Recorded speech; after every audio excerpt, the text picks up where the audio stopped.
Hi, I'm AJ Hogue, one of the teachers of Learn Real English, and welcome to our video course. Now, let's get started with rule number one, or secret number one.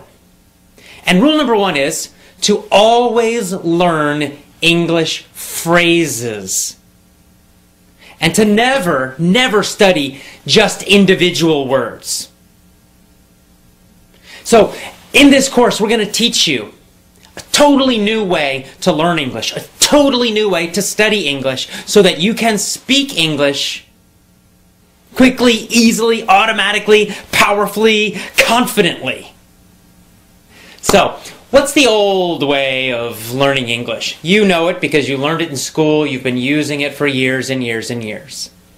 You sit in a classroom, you've got a textbook, you memorize lists of vocabulary words, you study lots and lots and lots of grammar rules. You do lots of reading and little fake conversation drills and activities. And this is the traditional old way of learning English, but we have a totally new and different way of learning it. And we're going to teach you each part of that, one part every day for a full 7 days. So let's start with part one, secret one, rule number one. Learn phrases, not individual words. Now, of course, a phrase is a group of words. It's a group of words that naturally go together. This is very important. You see, when you only study individual words, you are doing a number of things that make learning difficult. Number one, when you study just an individual word, like a vocabulary, something in a vocabulary list, or even in your notebook, you write one single word and then you write the meaning or the translation. Here's the problem. That word has no connections to anything else. Therefore, it's difficult for your brain to remember it. That's why you have to keep repeating again and again. You look at that list and you try to memorize it. And then the next day you forget, and then you go back and you try to memorize it again, and again, and again, and again, and again, and maybe after a very long time you might remember it. But most likely you're going to forget it, especially long term. And yet that's the way most students are learning English and studying vocabulary. Here's another problem with just learning single words. When you study just single words, you're not learning any grammar. But when you study phrases, you are actually learning grammar. It's a kind of an effortless, easy way to learn grammar. You don't need to think about rules. You don't need to think about anything. And yet, you will be learning correct grammar when you study groups of words instead of phrases. Let me give you an example of this. Let's just, take any phrase like, or I'll go to a simple sentence. He was a bad dog. He was a bad dog. Now, let's imagine that you're a new English student and, the word bad is new for you. Of course, I know you know it, but let's just imagine you go way back to the very beginning, your first year of learning English, and bad is a new word. Now, the normal way of studying that, you would write it down, bad, it would be in a little, a list, and then you would study, bad means not good, bad means not good. You'd probably translate it to your own language. And then after lots and lots and lots of time, maybe you would remember it. Well, using our system, you do something very different. You would write down that whole phrase. He was a bad dog. It's actually a full sentence. Or you could just write down, was a bad dog, or he was a bad dog, whatever. And then every single time you study or review, you would always study the full, complete phrase. You would never just study that word bad. You would study the whole thing. Now, by doing that, you're getting free grammar. How do you know? Well, because first of all, you're getting that verb, was. Right? Was. And that's just going to stick in your brain. He was, he was, he was. You're also learning articles. You don't need to remember what that means. You don't have to even worry about it. And yet you know that it's correct to say, in this situation, a bad dog. He was a bad dog. Some people say a. He was a bad dog. Both pronunciations are correct. So he was a bad dog. He was a bad dog. A lot of students have problems. When do I use or a? When do I not? When do I use the? and you're trying to memorize all these super complicated rules and situations for it, forget that. It's too complicated. You'll never remember it. Just study phrases, and you'll start to feel when to use it, when it's correct, when it sounds correct, and when it sounds strange, when it's not correct to use those things.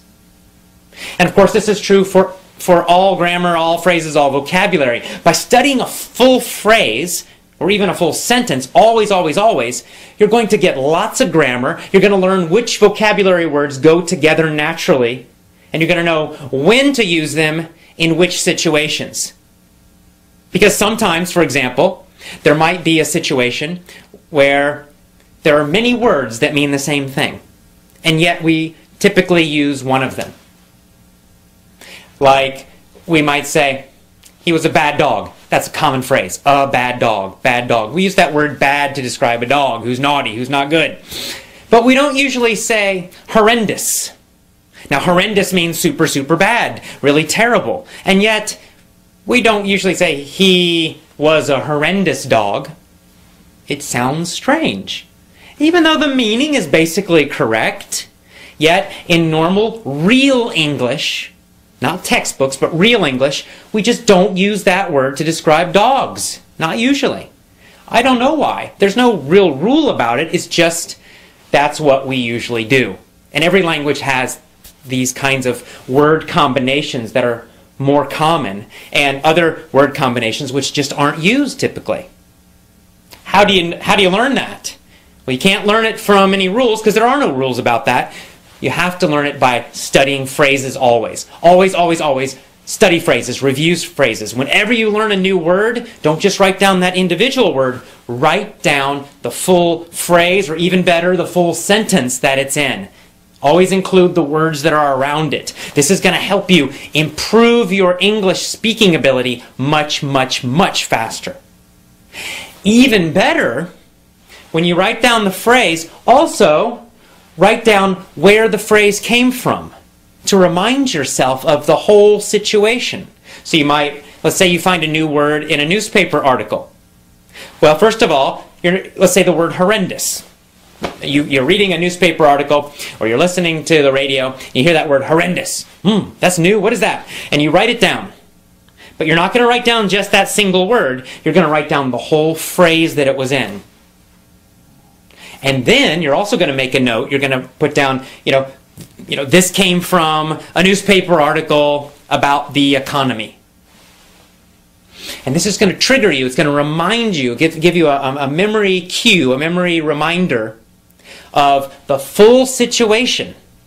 So now you're not only getting just this single word, you're getting the full phrase or sentence that it's in, and you're also reminding yourself where that sentence came from. What was the general topic? What was the general situation? And in this way, you're getting a lot of extra grammar, which you're learning unconsciously, easily. You don't have to think about it, but you're learning it anyway. Your brain is learning it, even though you might not know that.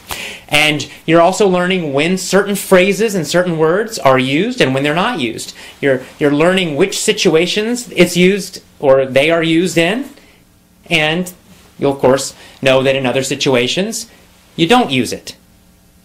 Because as you learn more and more and more phrases, you begin to get this feeling of correctness, and you begin to know when to use certain words, how to use them, and you're also how to use the grammar correctly as well. This is so important. It's such a simple, simple little secret, a simple little trick, a simple little rule, and yet it can totally change the way you speak English and learn English. It's very, very important. So never, never, never study just an individual word, one word. Always study the phrase or the sentence, and always, always, always make a note where it came from. And you want those phrases and sentences to come from real English, which we'll talk about more later, not from textbooks. Here's another advantage of studying phrases and full sentences and always knowing the situation that they came from. Phrasal verbs. You guys know about them. You know all about phrasal verbs that are a frustration for so many students, right? To be knocked out or knocked up have totally different meanings, right? Knocked out is a phrasal verb. It's a two-word verb. It's a verb phrase. And to be knocked out means to, like, it's like in boxing or sports. You get hit and you go, it's like you're asleep, right? Boom, knocked out on the floor. To be knocked up means to become pregnant. And we use that for women. Now, there's no way if you just look at the individual words to know the meaning. Right? Knocked out, knocked up. It's not logical. You just have to learn each one individually. But if you just try to study lists and lists and lists of phrasal verbs, you're going to become very confused. You'll start confusing one with the other. You're going to forget. And it's horrible, and you don't want to do that. It's not effective. It doesn't work. But if you learn those phrasal verbs from real situations, real sentences, real articles, real audios, real speech, and then you always study them in the whole sentence. So then you know the situation, right? If you get the whole sentence, the fighter knocked out the other fighter. And you're always studying that full phrase or sentence. The fighter knocked out the other fighter. You're going to just naturally know, you got that word fighter in there, helps you to remember the situation. And it helps you to remember the meaning of that phrase, knocked out. Or you can say, the woman got knocked up by her boyfriend. Right? So now you're like, oh yeah, boyfriend. It gives you a clue, gives you an idea of the meaning of that phrase. And you'll know that you always use that phrase in situations that describe pregnancy. This is much better than studying lists and lists and lists of phrasal verbs. So, what's our first rule? What's our first secret? Always, always, always study phrases, groups of words. Always write down a note about where the phrase came from to remind you of the situation. And no more, never again, study just individual words. And that's all. That is powerful secret number one, rule number one for learning to speak fantastic, amazing English. Start using this rule immediately today. Okay? We'll see you tomorrow for rule 2. Bye-bye.